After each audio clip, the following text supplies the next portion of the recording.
All right, so when we left off working on the Metamorphosis project, assignment 11, we had finished our storyboard. I had thought of my idea of taking this egg and cracking it and having it be kind of a environmental message or a science fiction stand-in for the planet exploding, something like that. And I really thought about what I needed to do in terms of setting up the shots and lighting the shots and settings in the camera and trying to do it as much with manual settings as possible so it would stay constant. And I was able to do everything except use artificial light. And I found I got best light from using the window, but of course natural light will change moment to moment. So there are little changes there.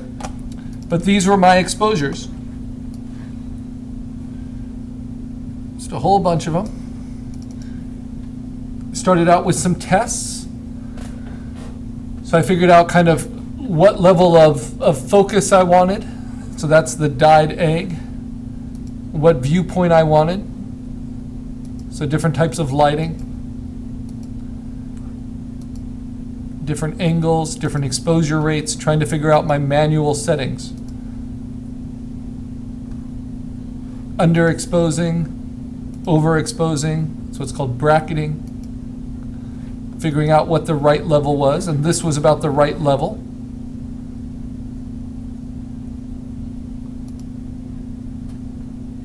And then it became all about finding the right point of view with the right exposure, with the right level of focus, and then trying to make that as standard as possible. So this is where I started my exposures. So that's number 406. So everything before that was basically just testing it. Okay, and then I have from 406 all the way down to 446, so 40 different exposures.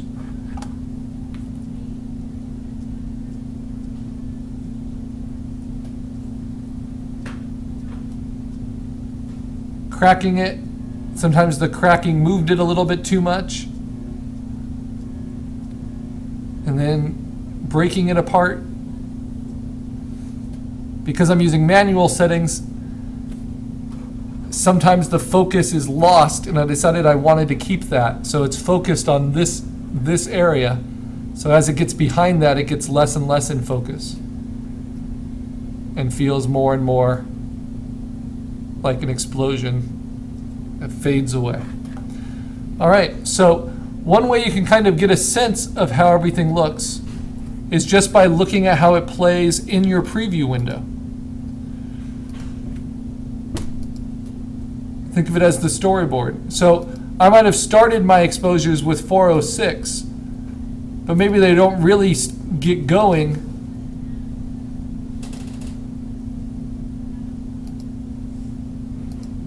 until 415 or so. And there might be a few that just don't work out. So, before I bring them into Photoshop, I want to make a new folder of my cleanest shots.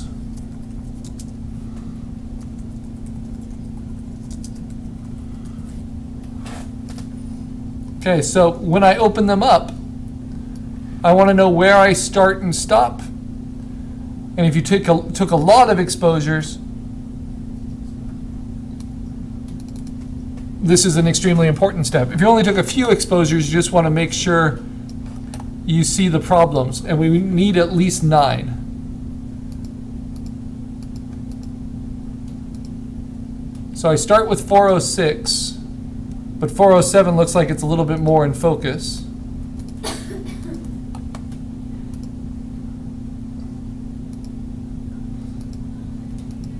And then I changed lighting around 411, and then I kept that lighting consistent. No, I didn't. I changed back. So really, my start is going to be about 415. So 415 is my first clean exposure. So I'm going to drag that over. It'll make a duplicate. Now this one, 416, not much changes. I tapped on it with a spoon and it started to crack, but it's so little and it moved the egg in a way I didn't like. So instead, I'm going to jump right to 419. So in this way, we can edit out the steps that aren't that helpful. And then 420, where the crack gets bigger and bigger. And then 421. Then 422. Then 423. And then it's pretty much in a rhythm. And even though the egg would start to move a lot in different exposures, just because I had to kind of pry it open, and even though I try to place it, it starts to move. I'm going to take all of those exposures as being important to show the transformation and move them all into this new folder. And now with my clean exposures, I can open that up in preview and see if it tells the story more clearly.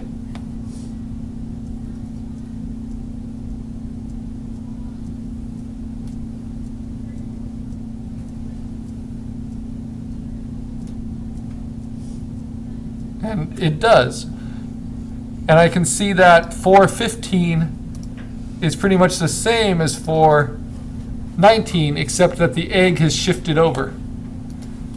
So I can see that there's some aspects of alignment I'll need to work with. Okay, now I have that folder of clean exposures on my desktop. What I do is I open up Photoshop, as we did in our tests, and I say File, Scripts, Load Files into Stack, and then select the files from that folder that's on my desktop. So it means these are my clean transformation exposures. So I'm going to take all of those, open them up, and depending on what they are, you can attempt to automatically align them. I am not going to do that because I have a blank background, so I'm going to align them by hand. And when it opens them up in Photoshop, it's simply going to load one exposure per layer, and it will build the layers up on top of each other. Because they were all taken with the same camera at the same resolution settings, they should all fill the same rectangle, the same grid of pixels. And why we load them into a stack is that now they will all be in one Photoshop file. So immediately now I want to save this as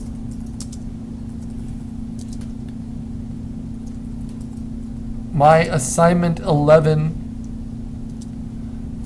exposures as a Photoshop file to the desktop. And now all my exposures that I want to use are here in my layers.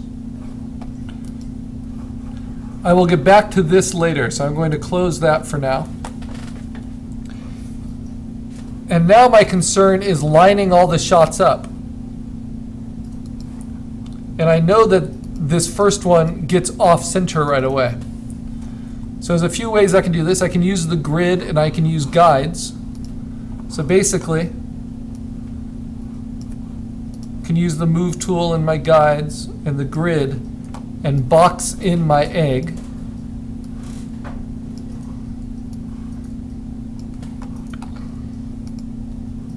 And that way I could take this top layer and make it fit in that box. I can use my arrow keys as well with the move tool. And the reason for doing that is without the grid or the guide, it will show that that egg is in the exact same position.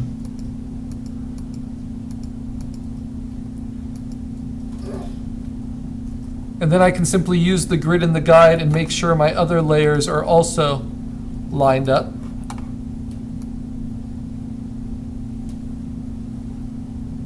With a circle like this, it's pretty easy to do.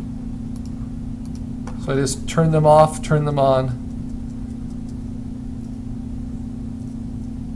angle them into position.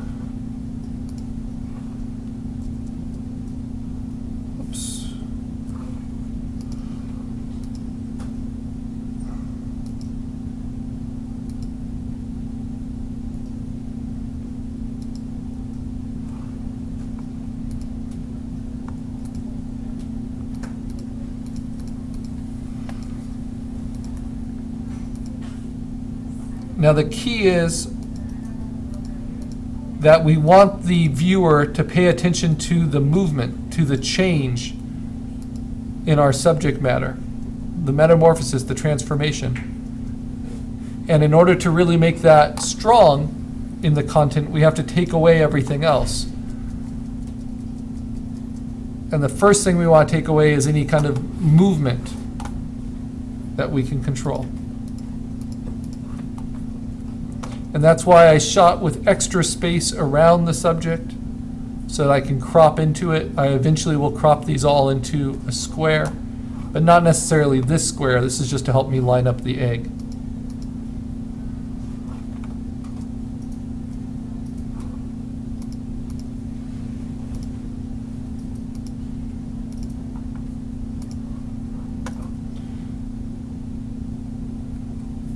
And by locking it to guides like this, instead of just using transparency and trying to put it to the frame before, I have an objective standard I'm trying to match all of them to. Now that will become more and more difficult as the egg becomes less and less of a sphere.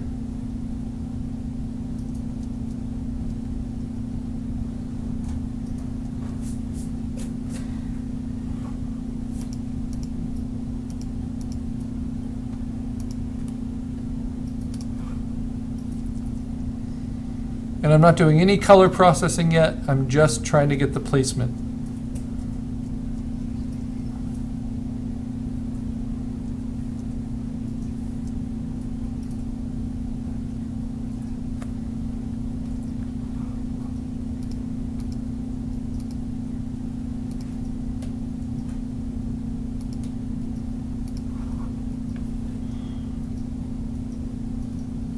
And now that sphere is getting wonky, less spherical.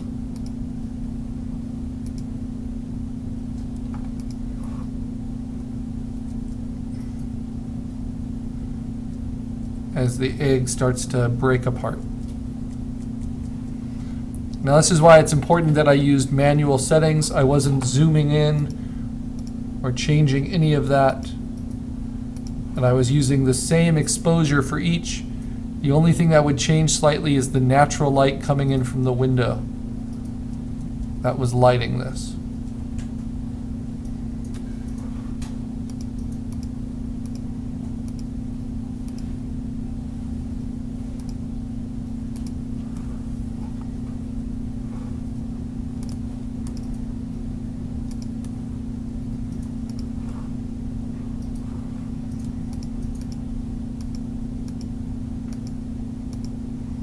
All right, from here on out, I'm going to turn off the grid, and I'm going to show you the other way you can do it.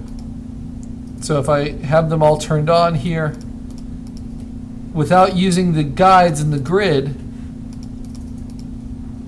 I've set this up. I could simply take the opacity down about halfway on the shot and line them up that way. But I know that that works for all of these.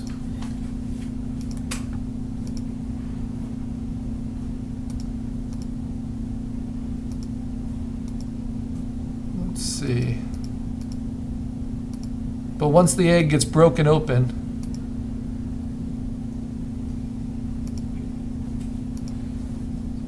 especially between those two steps, it gets pretty significantly different. So what I'm going to do is use opacity, and I'm going to try to line up something that doesn't change. And I do that by lining up the one underneath. Whoops. So this layer, I'm going to try to line up the shell on one side, at least somewhat. Then when I put it back to 100%,